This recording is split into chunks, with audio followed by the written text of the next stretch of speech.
기도하겠습니다. 로마서 1장 8절에서 13절까지 합독합니다.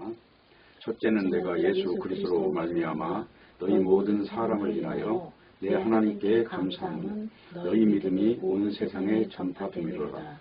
내가 그의 아들의 복음 안에서 내 심령으로 섬기는 하나님이 나의 증인이 되시거니와 항상 내 기도에 쉬지 않고 너희를 말하며 어떠하든지 이제 하나님의 뜻 안에서 너희에게로 나아갈 좋은 길을 얻기를 구하노라.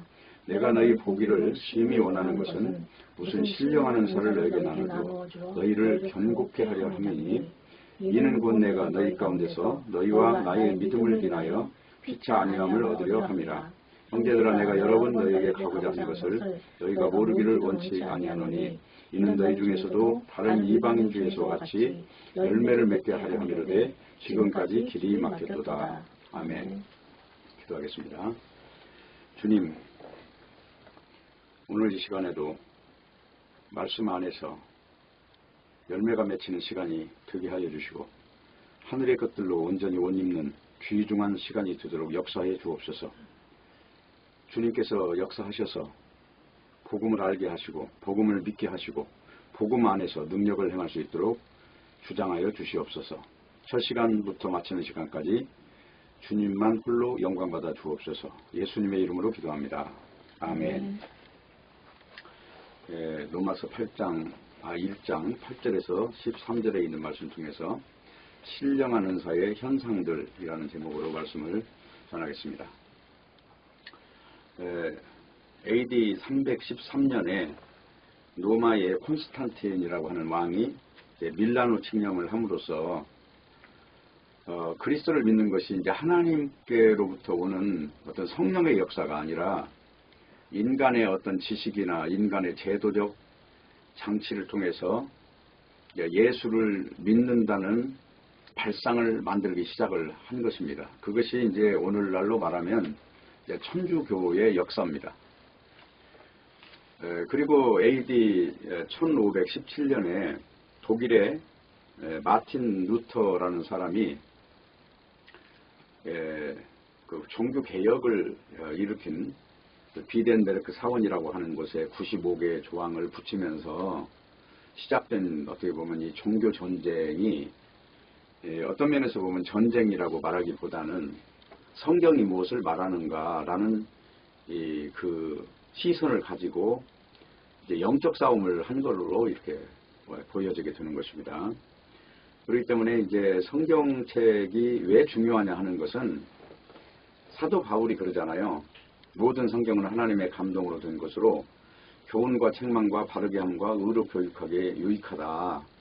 하나님의 사람으로 온전히 세울 수 있는 책이다. 그러면서 이제 영적 아들인 디모데에게 성경 말씀에 창념하라는 말씀을 해요. 그 성경은 그 당시의 성경은 구약 성경이에요. 지금과 같이 무슨 마태복음, 마가복음, 누가복음, 요한복음, 무슨 로마서, 사도행전 이런 책이 없었을 때 이제 구약 성경에 창념하라고 했던 것입니다. 그 이유가 뭐냐 그러니까 모든 성경은 성령 받은 사람, 하나님의 감동으로 성령을 받은 사람들이 기록을 한 책이기 때문에 영적인 길을 안내한다는 것입니다.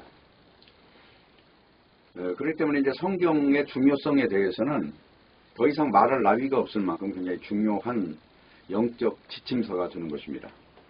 그렇기 때문에 오늘날 소위 설교라고 하는 것을 이 성경책 외에 무슨 철학자가 무슨 말을 했다든지 누군가 명언을 했다든지 이런 거 가지고 조잡하게 이걸 짜집기해서 설교하는 것은 어떻게 보면 이 영적인 난도질을 하는 거나 똑같아요.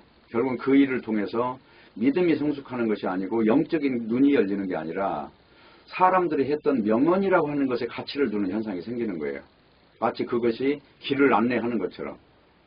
그러나 철학에서 말하는 모든 것은 다 단연코 말하건대 그거는 인본주의라고 하는 거예요. 인본주의. 성경은 뭘 말하냐? 하나님 나라를 말한다 하는 것입니다. 그걸 다른 말로 신본주의라고 하는 것입니다.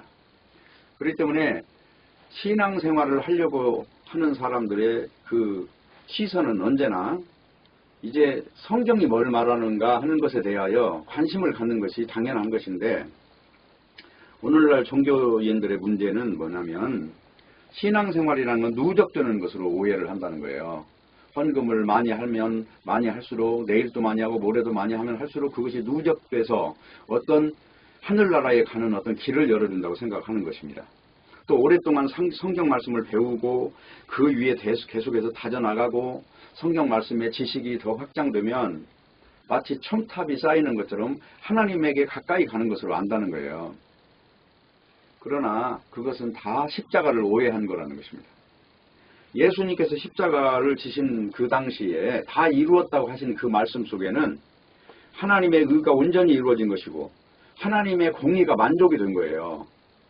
인간이 무엇을 쌓아서 하나님께 가는 게 아니라 아들이 오셔서 그 아들이 죽는 그 희생을 통해서 단번에 하나님께서 원하는 그 세계가 지금 이루어졌다는 얘기거든요. 복음이라고 하는 것은 그거예요. 하나님이 무엇을 이루셨는가 하는 것입니다. 인간이 무엇을 했느냐 하는 것은 영적인 판단선에서 볼 때는 의미가 없어요. 캐톨릭에서 그렇게 해서 로마 캐톨릭이 그 당시에 로마 인구, 그러니까 지금으로 말하면 유럽, 북유럽, 지중해 북쪽에 있는 모든 사람이 다 이제 예수를 믿었지만 그건 예수 믿는 게 아니었다는 거예요. 그건 어디까지 인간이 바라는 양적인 현상이었다 하는 것입니다. 그러나 하나님의 나라는 전혀 그런 걸 원치 않는다 이 말입니다. 하나님의 나라는 의와 평강과 희락인 것이고 하나님의 나라는 한 영혼이 천하보다 귀한 것이고 그러니까 인간이 천하라고 하는 어떤 그 규모 안에서 평가하는 것이 다 제로가 되는 순간이잖아요. 한 영혼이 천하보다 귀하다 이 말은 인간이 가치를 주고 있는 모든 것을 다 제로로 만드는 말이란 말입니다. 그렇기 때문에 십자가를 오해하는 것 자체가 지금 신앙이 아닌 거예요. 그러면 우리는 이제 성경을 읽으면서 오늘 또 어떻게 보면 지금 로마서 1장을 읽는데 지난번에 1장 1절에서 7절까지 설교를 했어요. 그리고 시간이 짧았어요. 사실은 이 로마서 1장 1절에 7절까지만 해도요. 한 10번 이상의 설교를 해야 이 의미가 눈에 다가오는 것이에요. 근데 왜 서둘러서 가느냐 하면 성경이 끊어질까 봐. 여러분들 생각에 혹시라도 1장 7절까지 끊고 7절에서 또 8절에서도 13절까지 끊고 막 끊어서 구절구절 나눌까 봐. 이게 지금 위험하기 때문에 그냥 서둘러 가는 거예요. 무슨 말이냐면요. 서울에서 부산을 가는데 열차가 용산역에 서고 영등포에 서고 수원에 서고 막 하다 보면 마치 이 나라가 끊어진 것처럼 느껴지면 안 된다는 거예요. 그냥 바로 부산까지 일직선으로 가버려야 아 이게 이어졌구나 이렇게 느낀다는 얘기예요. 제가 무슨 말을 하는지 좀 이해를 잘 해주시면 되겠습니다. 그렇기 때문에 서둘러서 일부러 절을 좀 길게 읽으려고 노력을 하는 것입니다. 그러니까 제 심정을 충분히 이해를 하시고 잘 따라오셔야 됩니다. 그렇기 때문에 복음이라고 하는 것은 뭐냐면 십자가에서 다 이루어진 것을 믿는 거예요. 앞으로 이루어질 것을 믿는 게 아니고 다 이루어진 것을 믿는 것, 이것을 복음을 믿는다 하는 것입니다. 그래서 신앙이라고 하는 것이 세워지면은 어떤 현상이 생기냐면 날마다 자기를 부인하고 십자가를 지고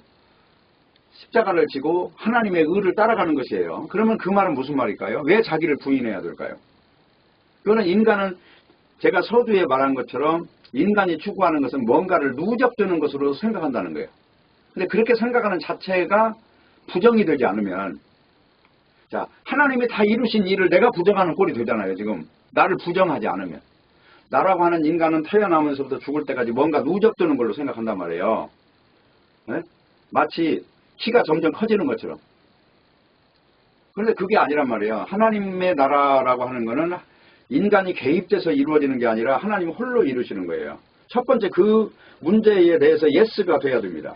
아, 복음이라는 거는 인간이 개입돼서 인간의 협조를 구해서 이루는 게 아니라 하나님이 홀로 이루시는 것이구나. 그것이 창세기 15장 이야기라 하는 거예요. 그게 저주 언약이라는 말이 나와요. 거기에.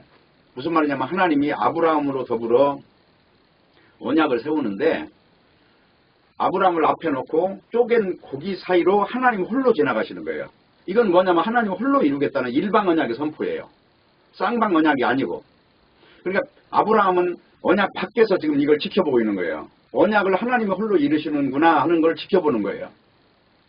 그러면서 그 서두에 자식이 태어날 수 없는 상황에 자식을 주겠다는 거거든요. 이건 부활을 설명하는 거예요. 인간이 이루지 못하는 경지를 보여줌으로써 인간이 하나님이 어떤 분인가 이거를 믿게 하겠다는 것이거든요.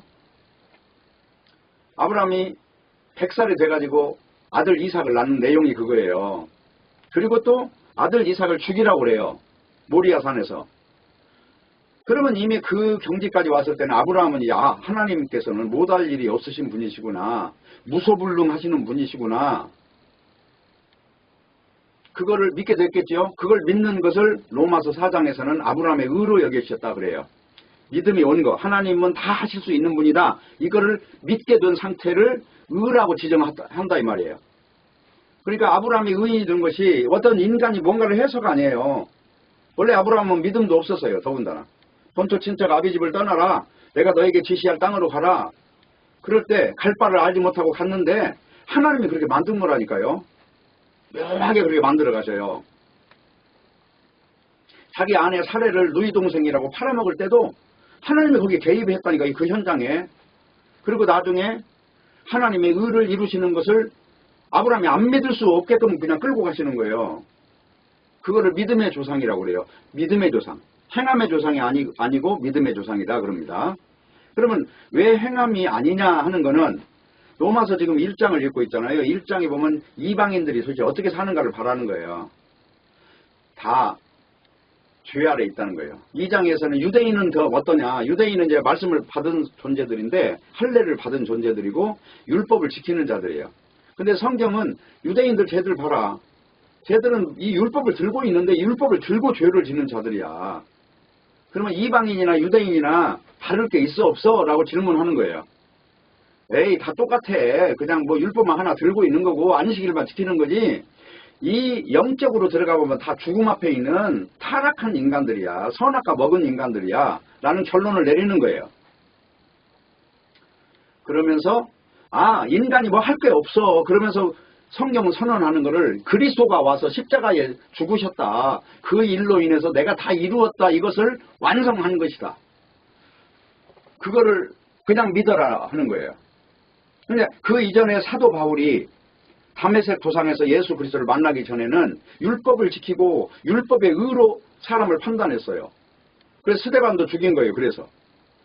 그런데 놀랍게도 다메섹에 가다가 그리스도를 만나요. 부활하신 그리스도를 만난 뒤에 그가 무너진 거죠. 뭐가 무너졌다는 거예요? 인간이 의로워질 수 없구나. 예수 그리스도의 십자가에서 다 완성한 것이구나. 이것을 믿었다는 거예요. 이것을 믿게 된 사람으로. 다메섹에서 바로 아나니아라는 사람을 만나요. 만나서 말씀을 차근차근 그리스도가 오실 것에 대하여 공부를 해요.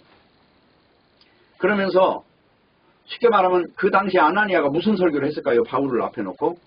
아마 내가 보기에는 마태복음 1장 내용을 말했을 거란 말이에요. 아브라함은 이삭을 낳고 이삭은 야곱을 낳고 야곱은 유다를 낳고 유다는 다윗을 낳고 다윗은 또 누구를 낳냐? 마리아를 낳는데 마리아가 그리스도를 낳으시니라 이 이야기를 했을 거란 말이에요. 그렇지 않았겠어요? 그래서 그 그리스도가 오시면 창세기 3장 15절에 나오는 대로 여자의 후손은 뱀의 머리를 깨뜨릴 것이요 뱀은 여자의 후손은 발뒤꿈치를 상하게 하는데 그 일이 십자가 사건이다. 그렇죠? 뱀의 머리가 깨진 거는 십자가로 말미암아 죽음을 통과해버린 그 일이 죽음이 없는 것이라고 선언해버린 것이고 하나님의 나라는 영생이라고 하는 것만 있는 거지 이 인간 세상에는 죽음이라고 하는 것은 전혀 개입이 안 된다. 그거를 전해줬을 거 아니겠습니까? 그게 아나니아의 사역이에요. 그러니까 사도 바울은 그 내용을 알아듣고 난 뒤에 율법이라고 하는 것이 뭐냐? 그것을 바로 이렇게 깨달았다는 거예요. 이 지금 로마서가 지금 계속 기록되는 거니까 한번 보세요. 3장을 가면 19절 보세요. 도대체 율법을 지켜서 의인이 되는 게 아니다라는 말이 이거란 말입니다. 19절 보실게요. 우리가 알거니와 무릇 율법이 말하는 바는 율법 아래에 있는 자들에게 말하는 것이니 이는 모든 입을 막고 온 세상으로 하여금 하나님의 심판 아래 있게 하려 함이니라. 그래놓고 하는 말이 뭐예요? 그러므로 율법의 행위로 그의 앞에 여기서 그의는 하나님이에요. 그의 앞에 의롭다 하심을 얻을 육체가 없나니. 그러니까 이 육체를 지금 말하죠. 육체라는 말은 무엇을 말하냐면 죽음을 전제하는 존재를 말할 때 육체라고 말하는 거예요. 모든 육체는 죽음을 만나야 돼요. 그러므로 율법의 행위로 그의 앞에 의롭다함을 얻을 육체가 없나니, 그러면 율법은 뭐 하는 거냐? 율법으로는 죄를 깨달음이니라. 율법으로는 육체라고 하는 것의 정체를 알게 하는 것이다 하는 것입니다. 죄를 깨달으면 이 죄라고 하는 것 앞에 있는 존재는 어디로 가야 되느냐면 하나님의 의의 시선을 돌려야 돼요. 인간의 의를 포기하고, 그것이 바로 자기를 부인하고 십자가를 지고 하나님을 따라가는 거란 말이에요. 십자가라는 건 저주예요. 이 육체는 저주를 향하여 가고 있다. 이것을 기정사실화해야 된다는 거예요. 그의 앞에 이 육체로는 의롭다함을 얻을 존재가 아예 없다 하는 것입니다. 그렇기 때문에 3장 이 9절이에요. 그러면 어떠하뇨? 우리는 나으뇨? 결코 아니라 유대인이나 헬라인이나 다 죄 아래에 있다고 우리가 이미 선언하였습니다. 그러니까 유대인이나 헬라인이나 똑같다는 거잖아요. 지금 헬라인은 이방인의 상징이고 유대인은 성경을 들고 있는 사람의 상징이에요. 성경을 들고 있다고 해서 의인이 아니란 말입니다. 그리스도를 향하여 눈이 열려서 예수 그리스도가 메시아로서, 그리스도로서, 그 말은 구세주로서 그 말이에요. 건져주는 자라는 뜻이에요. 죄에서 건져내실 분, 그분이 예수 그리스도예요. 예수라는 이름은 자기 백성의 죄에서 해방할 자라는 말이고, 그리스도라는 말은 헬라어로서 구세주라는 뜻이에요. 건져주실 분. 창세기 3장 15절에 있는 여자의 후손임은 뭐를 한다고요? 뱀의 머리가 깨진다고 그래요. 그 뱀의 머리가 깨졌다는 것은 뱀이 사망을 가지고 왔는데, 뱀의 머리가 깨졌다는 것은 사망이라는 것이 무용지물이 됐다고 하는 것입니다. 십자가 사건으로. 당연히 예수님이 부활하신 내용이 더더욱 구체적이지만 이미 십자가 들어가실 때 예수님은 다 이루었다고 말씀하신 거예요. 왜냐하면 영생의 견지에서 볼 때, 이 죽음이 없는 세계에서 볼 때 이 죽음은 그냥 한낱 소꿉놀이도 안 되는 거예요. 이게 영생의 주체로서 볼 때.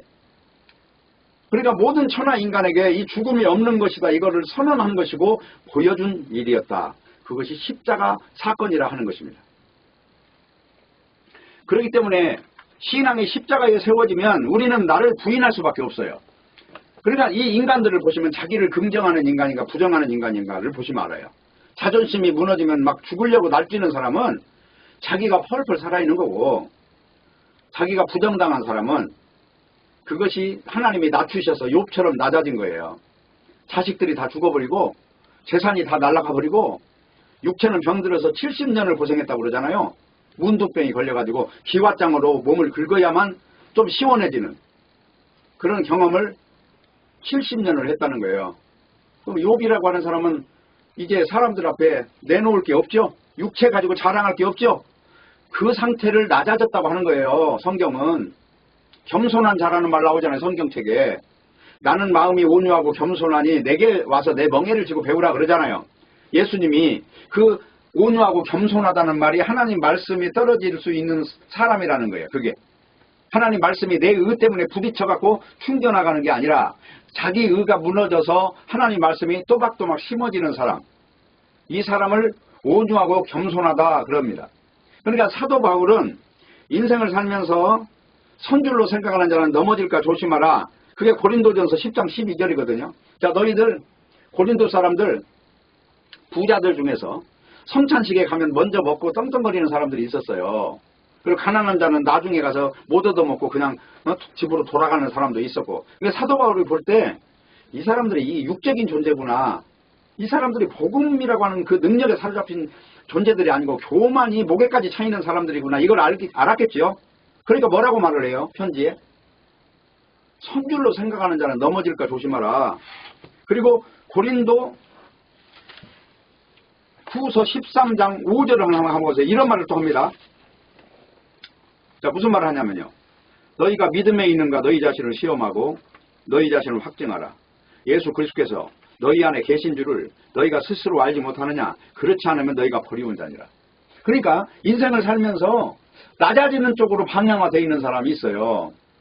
쉽게 말하면 내가 내 인생의 주인이 아니고 어떤 외부에서 온 힘의 원천이 따로 있다는 것을 느끼는 사람이 있어요. 낮아지는 쪽으로, 영적인 쪽으로. 육체 자랑하는 게 아니라 육체를 부정하는 쪽으로 가는 사람, 나도 모르게 그쪽으로 가는 사람은 지금 그리스도가 주인이 되어 있는 거예요.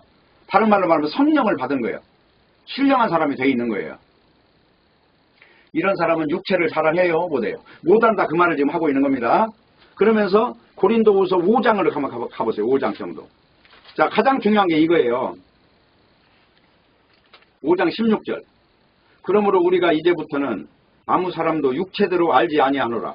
육체 가지고 어떤 가문이 좋냐 나쁘냐 공부를 했냐 안 했냐 IQ가 높으냐 낮으냐 이 육체 가지고 평가하는 일은 부질없다는 거잖아요. 다시 보십시오. 그러므로 우리가 이제부터는 아무 사람도 육체대로 알지 않으라. 그럼 뭘로 안다는 거예요? 오직 기준은 영적인 것밖에 없죠. 신령한 것 외에는 아무것도 없다는 거예요. 지금 비록 우리가 그리스도도 육체대로 알았으나 이제부터는 이같이 알지 아니하노라. 그리스도가 만왕의 왕이시고 주님이신데 이 땅에 오셨을 때는 저 나사렛 땅에서 온 목수요 정규학교도 다니지 못한 무지한 분이었단 말이에요. 그 육체로 평가할 때는 예수가 흠모할 것이 없거든요. 어떻게 흠모할 것이 없느냐. 구약 성경으로 한번 잠깐 가볼게요. 이사야서 53장을 보세요. 이렇게 생겼다는 거예요. 예수님이 이 땅에 오시면. 네? 자 보세요. 2절. 이사야 53장 2절. 그는 주 앞에서 자라나기를 연한 순 같고 마른 땅에서 나온 줄기 같아서 고운 모양도 없고 풍채도 없고 우리의 보기에 흠모할 만한 아름다운 것이 없도다. 이게 예수님의 육체 모습이란 말이에요. 아름다운 거, 능력 있는 거, 우리 밥 먹여 살릴만 한 분, 이런 거 아니라는 거예요. 예? 그 다음 보세요. 3절. 그는 멸시를 받아서 사람에게 실어버린 바 되었으며 간고를 많이 겪었으며 질고를 아는 자라. 마치 사람들에게 얼굴을 가리우고 보지 않음을 받는 자 같아서 멸시를 당하였고 우리도 그를 귀히 여기지 아니하였도다. 그렇죠? 이사야 선지자도 귀하게 여기지 않는다는 거예요. 지금 미리 예언하는 거예요. 이 모습이 그리스도의 모습이라는 거예요. 진짜 근데 영적인 사람이 되고 보니까 어떻게 돼요? 예수님이야말로 보배 중에 보배요, 만왕의 왕이요, 주님 중에 주님이시오. 그분 아니면 수만 번도 쉴 수 없는 어떤 이 삶의 생명의 근원이고 원천이라고 하는 사실을 알게 됐다는 것이잖아요. 그렇기 때문에 중요한 것은 다른 거 아니고 이 오늘 지금 읽은 본문을 이제 조금 더 살펴보기로 하면은 8절에 보면 뭐라고 하냐면은요. 첫째는 내가 예수 그리스도를 말미암아 모든 사람에 관하여 내 하나님께 감사한다는 거예요. 그럼 그게 왜 그러냐 그랬더니 너희 믿음이 온 세상에 전파되었다 하는 겁니다. 그 내용은 뭐냐면 이 로마 사람들은 사도 바울이 생각할 때 세상의 중심이에요. 당시에. 로마라고 하는 것이 우리가 지금 이 아시아에서 생각하는 그런 견지에서 보는 것이 아니고 지금 유럽을 중심으로 바라보는 시선이란 말이에요. 자, 로마라고 하는 그 나라가 중심 축인데 세상에 전파됐다는 얘기는 이게 온 땅의 모든 사람에게 전해졌다는 것이 아니고 세상의 중심에서부터 복음이라는 것이 반짝이고 있다 하는 걸 지금 말하고 있는 거예요. 이 말은 1절에서 7절까지 한 묶음으로 된 복음의 핵심적인 선언이 이게 바로 세상의 중심에서 보이고 있다 하는 것입니다.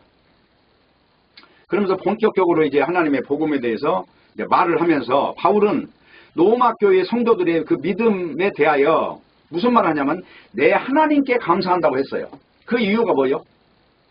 복음은 믿고 싶어도 믿어지는 게 아니라는 거예요. 이거는 하나님께서 작업을 해야 옥토가 된 사람만 믿는다는 거예요. 하나님의 역사라고 하는 거. 그래서 아까도 말했죠. 하나님의 역사다. 이거는 일방 언약이다.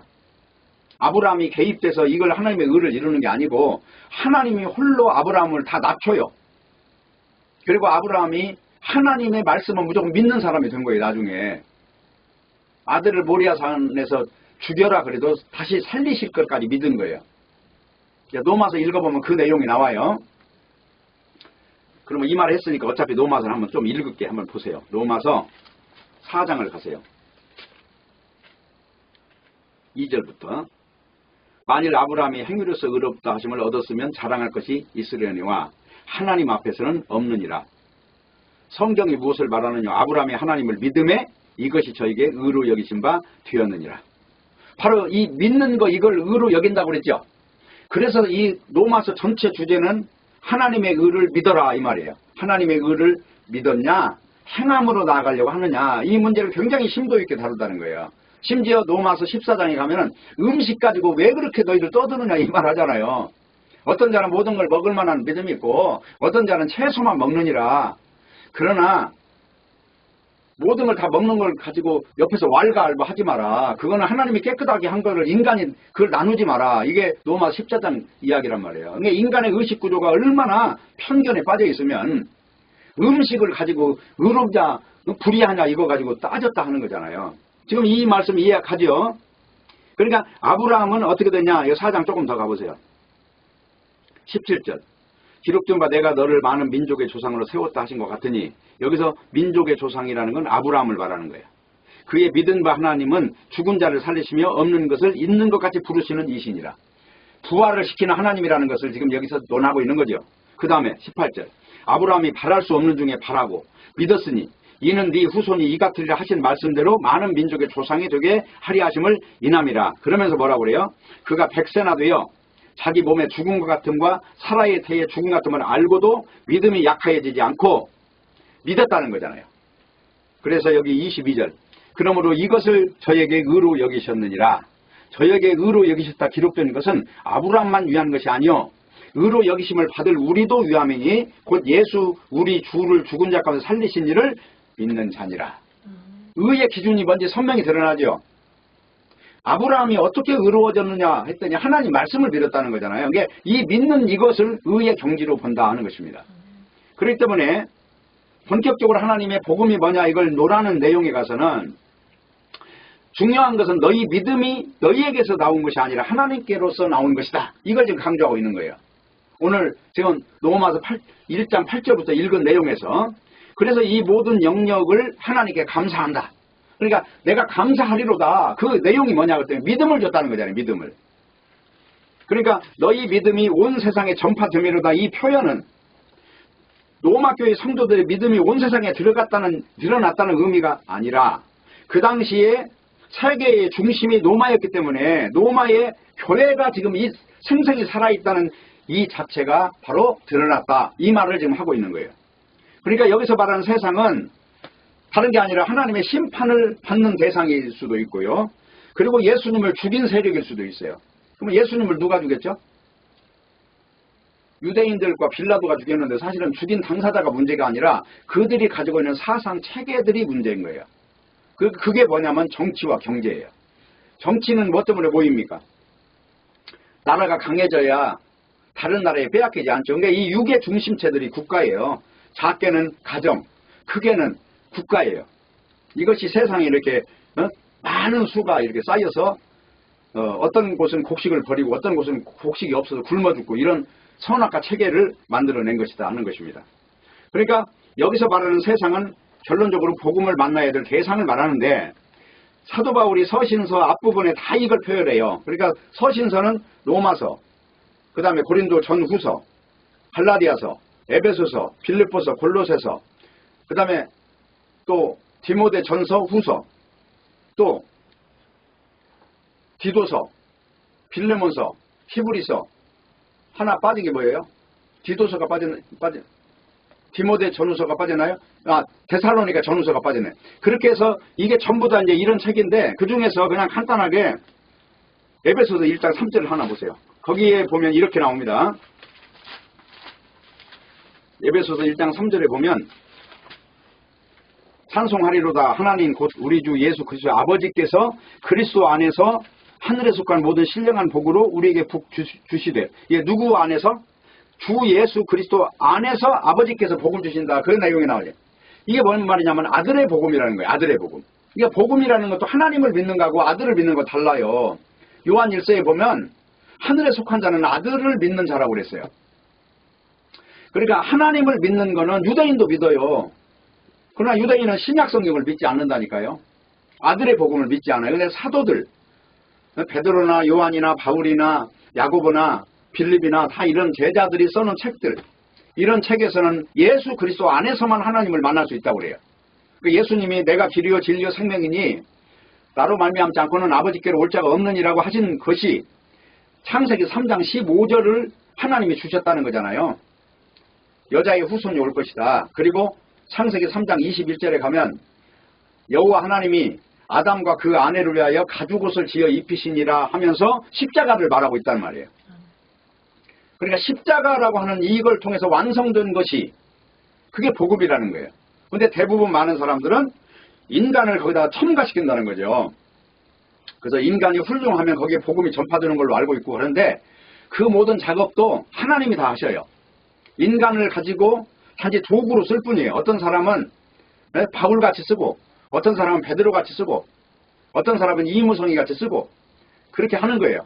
그러니까 중요한 거는 인간을 논하지 말라는 것이죠. 하나님의 의라고 하는 거는 예수님이 십자가에서 홀로 완성하신 것이기 때문에 그것이 인간에 의해서 증거가 되고 안 되고가 아니라 하나님이 낮추신 인간만 믿을 수 있다는 거예요.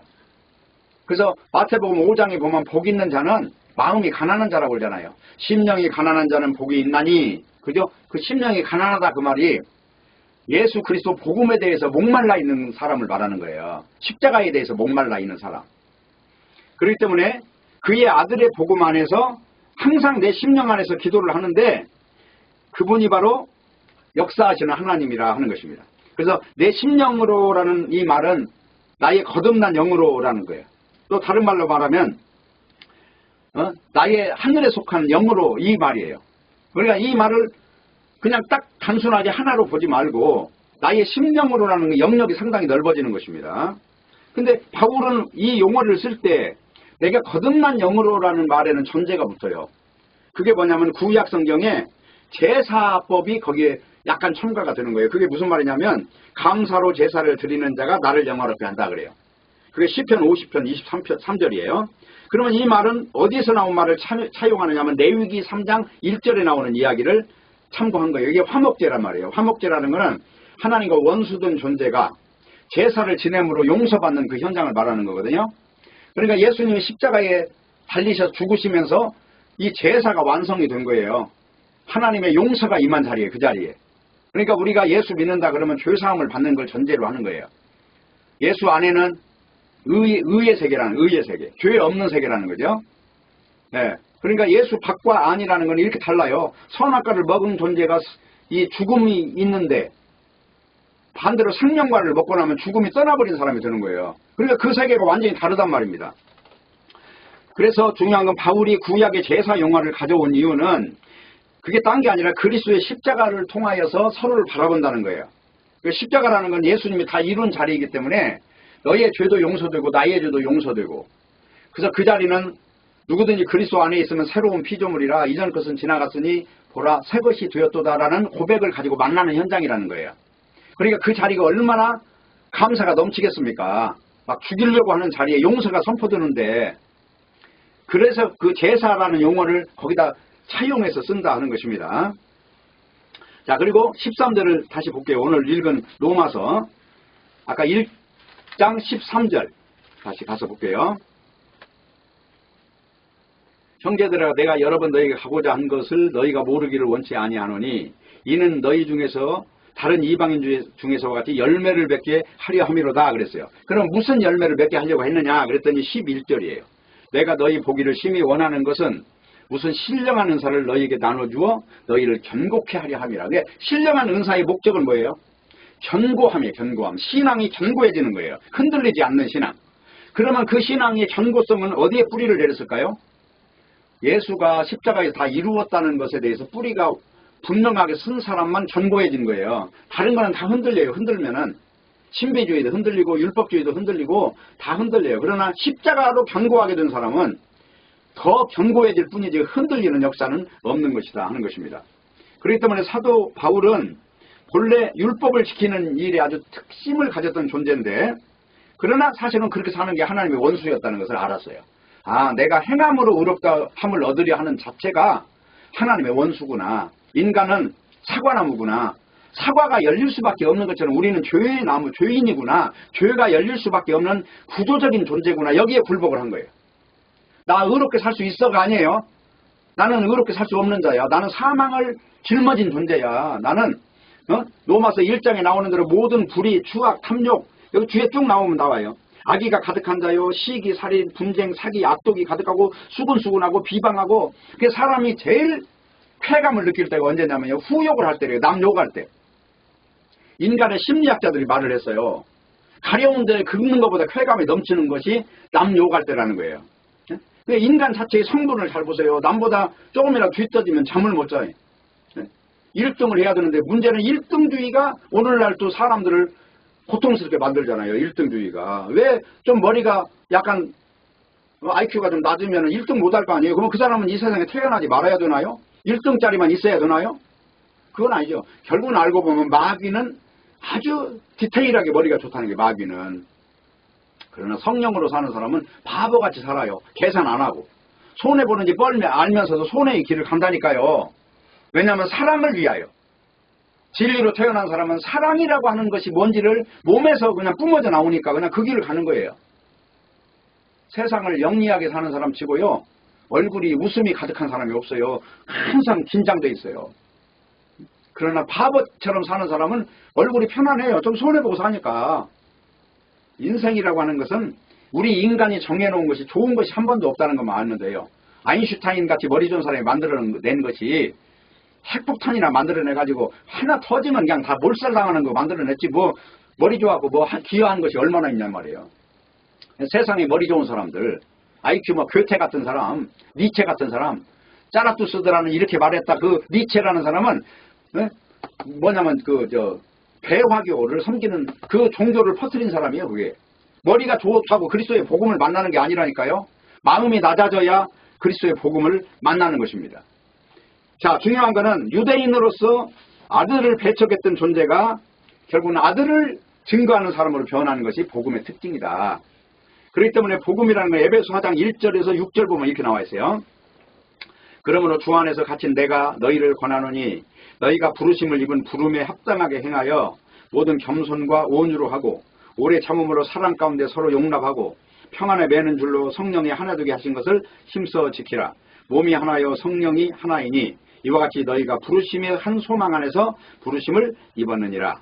주도 하나요 믿음도 하나요 세례도 하나요 하나님도 하나이시니 곧 만유의 아버지시라.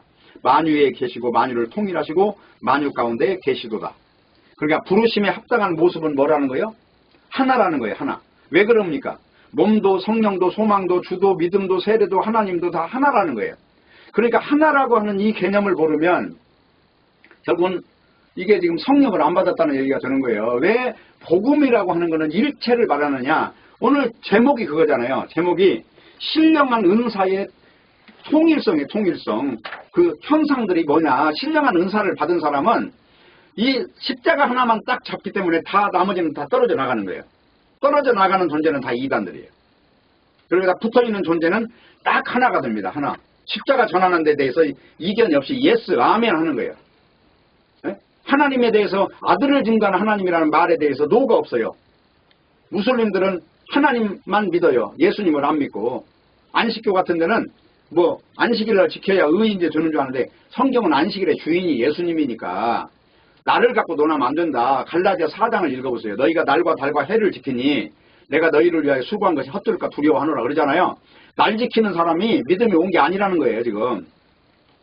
그래서 결론을 말하자면 사도행전 2장 29절에서 30절 보면 내가 떠난 후에 흉악한 이리가 너희에게 들어와 그 양떼를 아끼지 아니하며 또한 너희 중에서도 제자들을 끌어 자기를 쫓게 하려고 어그러진 말을 하는 사람들이 일어날 줄을 내가 아느니 그러므로 너희가 일깨어 내가 3년이나 밤낮 쉬지 않고 눈물로 각 사람을 훈계하던 것을 기억하라.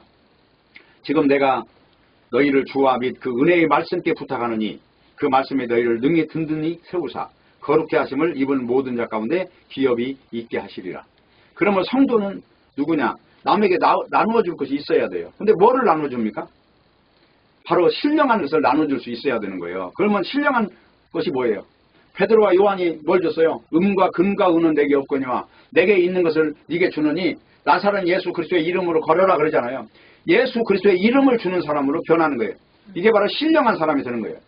여러분은 사람들을 만나면 무엇을 나눠주고 있습니까? 예수 그리스도의 이름을 증거할 수 있습니까? 도대체 사람들과 만나서 무슨 이야기를 합니까? 예수 그리스도를 증거하고 예수를 믿도록 권면하는 이 존재가 아니다면 세상에서 권세와 능력을 가진 것이 무슨 의미가 있냐 이 말이에요. 예수 그리스도의 이름을 줄 수 있는 사람으로 사는 것. 바울이 누구에게 갈 때마다 하는 말이 있어요. 아그리파 왕 앞에 딱 섰을 때 하는 말이 뭐예요? 나는 이렇게 매인 것 외에는 나와 같이 되기를 바랍니다. 내가 예수 만난 사람이에요. 영적인 사람이에요. 고린도후서 6장 1절에 10절을 보면 이렇게 나와 있어요. 우리가 하나님과 함께 일하는 자로서 너희를 권하노니 하나님 은혜를 헛되이 받지 마라. 내가 은혜 베풀 때에 너를 듣고 구원의 날에 너를 도왔다 했어요. 지금 은혜 받을 만한 때요. 보라 지금 구원의 날이다. 근심하는 자 같으나 항상 기뻐하고 가난한 자 같으나 많은 사람을 부유하게 하고 아무것도 없는 자 같으나 모든 것을 가진 자로다. 가난한 자 같으나 많은 사람을 부유하는 사람으로 삽니까? 무엇을 부유하게 하는 것입니까? 예수 이름으로 부유하게 하는 거예요. 바울이 이러한 복음의 풍성함 때문에 지금 로마에 있는 성도들을 만나고 싶어 하는 거예요. 예수 이름 하나가 이렇게 위대한 것이다 하는 것입니다. 결론입니다. 부디 노마스를 통하여 복음을 분명히 듣게 해주시기를 바랍니다. 아들에 관한 복음이 얼마나 위대한지 이것을 듣고 여러분이 인생을 살다가 짧게는 70, 길게는 80, 90 이게 살다 가지만 남는 거는 수고와 슬픔밖에 없어요. 나중에 나이 점점 들어가면 몸에 병밖에 처지는 게 없고 쭈그러진 이 피부와 빠진 치아밖에 없는 거예요. 이게 인생이란 말입니까? 근데 성경에서는 바로 이 선악과를 버리라는 거예요. 이 죽어가는 이 육체 이게 선악과라는 거예요. 이걸 버리고 하나님이 만들어주신 하나님의 생명의 세계가 있다고 하는 거예요. 예수 그리스도의 세계. 그리고 이 생명의 세계는 인간이 지불할 값이 없이 하나님 홀로 이루신 복음이라는 것입니다. 복음, 기쁜 소식.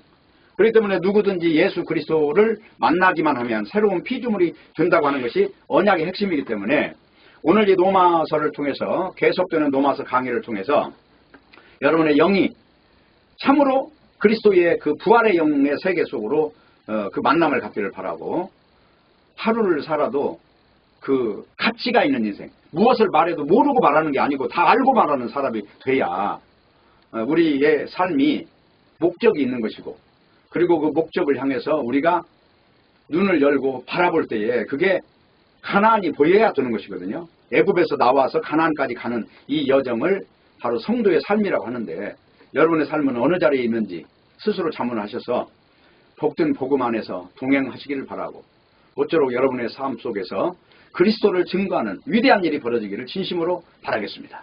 기도하겠습니다. 하나님 아버지 감사합니다. 오늘 또 말씀 주셨사오니 이 말씀 안에서 능력을 얻고 힘을 얻고 길을 찾도록 축복해 주시옵소서. 예수님의 이름으로 기도합나이다. 아멘.